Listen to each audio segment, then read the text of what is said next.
मैं नमस्कार करता हूं अपनों से सभी बड़े भाई और प्यारी सी बहनों को और आपको भाई दूज की हार्दिक बधाई देता हूं। आज मैं आपके लिए भाई दूज की कहानी लेकर आया हूं। चलिए शुरू करते हैं। कहानी शुरू करने से पहले अगर आप हमारे चैनल पर नए हैं तो चैनल को सब्सक्राइब करें और वीडियो पसंद आती तो इसे लाइक करें। एक समय की बात है, किसी गांव में एक बुढ़िया रहती थी। उसके 7 बेटे और 1 बेटी थी। बेटी की शादी हो चुकी थी। जब भी उसके बेटों की शादी होती, फेरों के समय एक नाग आता और उसके बेटे को डस लेता। बेटा वही खत्म हो जाता और बहू विधवा हो जाती। इस तरह उसके 6 बेटे मर गए। 7वें बेटे की शादी होनी बाकी थी। इस तरह अपने बेटों के मर जाने के दुख से बुढ़िया रो रो कर अंधी हो गई थी। भाई दूज आने को हुई तो भाई ने कहा कि मैं अपने बहन से तिलक कराने जाऊंगा। माँ ने कहा ठीक है। उधर जब बहन को पता चला कि उसका भाई आ रहा है तो वह खुशी से पागल होकर पड़ोसन के घर गई और पूछने लगी, जब बहुत प्यारा भाई घर आए तो क्या बनाना चाहिए। पड़ोसन उसकी खुशी को देखकर जलभुनी हो गई और कहा कि दूध से रसोई ले, घी में चावल पका। बहन ने ऐसा ही किया। उधर भाई जब बहन के घर जा रहा था तो उसे रास्ते में सांप मिला। सांप उसे डसने को हुआ। भाई बोला, तुम मुझे क्यों डस रहे हो। सांप बोला, मैं तुम्हारा काल हूँ और तुमको डसना चाहता हूँ। भाई बोला, मेरी बहन मेरा इंतजार कर रही है। जब मैं तिलक करा के वापस लौटूंगा तब आप मुझे डस लेना। सांप ने कहा, भला आज तक कोई अपनी मौत के लिए लौट कर आया है जो तुम आओगे। भाई ने कहा, अगर तुम्हें यकीन नहीं है तो तुम मेरे बैग में बैठ जाओ और साथ में चलो। जब मैं तिलक करा लूँगा तब मुझे तुम डस लेना। सांप ने ऐसा किया। भाई के घर पहुँचते ही बहन बहुत खुश हो गई। भाई बोला, बहन जल्दी से खाना दो, बड़ी जोरों से भूख लगी है। बहन क्या करे, न तो दूध की रसोई सूखे न ही घी में चावल पके। भाई ने पूछा, बहन इतनी देर क्यों लग रही है, तुम क्या पका रही हो। जब बहन ने कहा कि मैं घी में चावल पका रही हूँ, भाई बोला, पगली कहीं घी में चावल पके वे देखे हैं या दूध से कोई रसोई लीपे हैं। गोबर से रसोई लीपो और दूध में चावल पकाओ। बहन ने ऐसा किया। खाना खा के भाई को बहुत नींद आने लगी।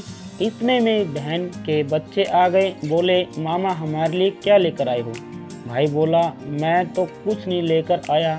बच्चों ने वह झोला लिया जिसमें सांप था। जैसे उसे खोला उसमें से हीरे का हार निकला। बहन ने कहा, भैया तूने बताया नहीं कि तुम मेरे लिए इतना सुंदर हार लेकर आए हो।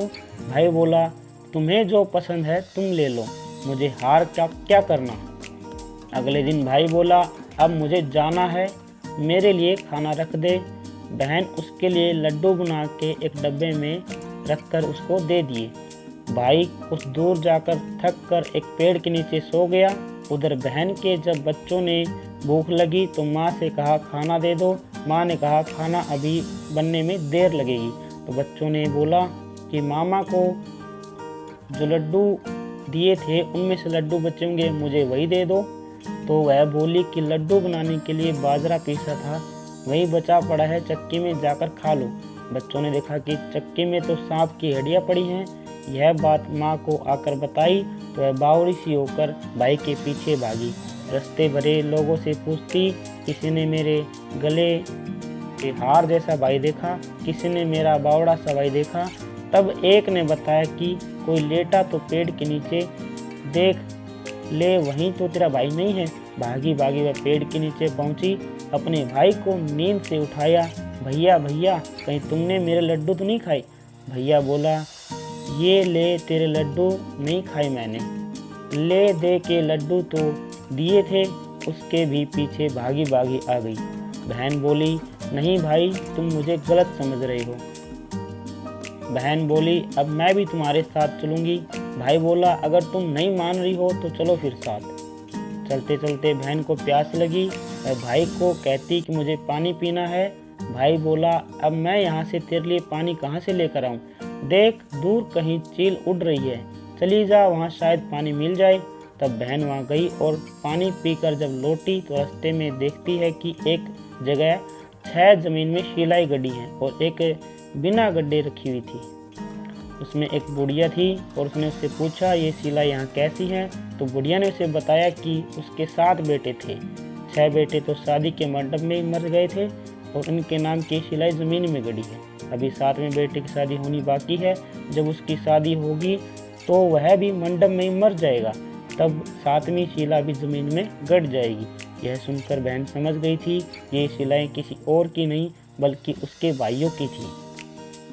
उसने अपने 7वें भाई को बचाने के लिए बुढ़िया से कोई उपाय पूछा।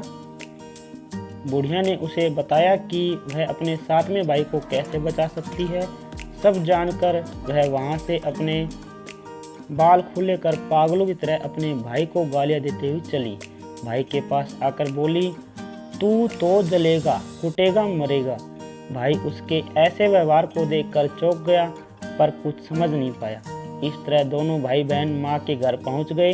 थोड़े समय के बाद भाई के लिए सगाई वाले आने थे।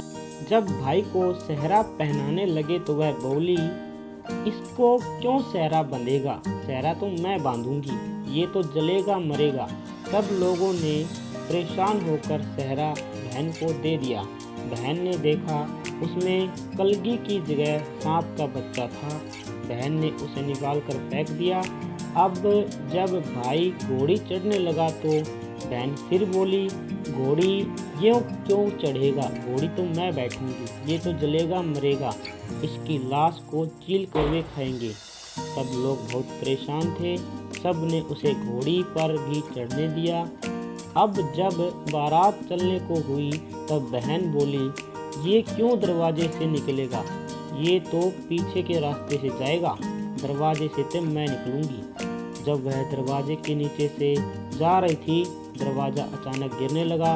बहन ने एक ईंट का टुकड़ा उठाकर अपनी चुनरी में रख लिया। दरवाजा वहीं रुक गया। सब लोगों को बड़ा अचंभा हुआ। रास्ते में एक जगह बारात रुकी तो भाई को पीपल के पेड़ के नीचे खड़ा कर दिया। बहन कहने लगी, ये क्यों छाँव में खड़ा होगा, ये तो धूप में खड़ा हुआ, छाँव में तो मैं खड़ी होंगी। जैसे ही वह पेड़ के नीचे खड़ी हुई, पेड़ गिरने लगा।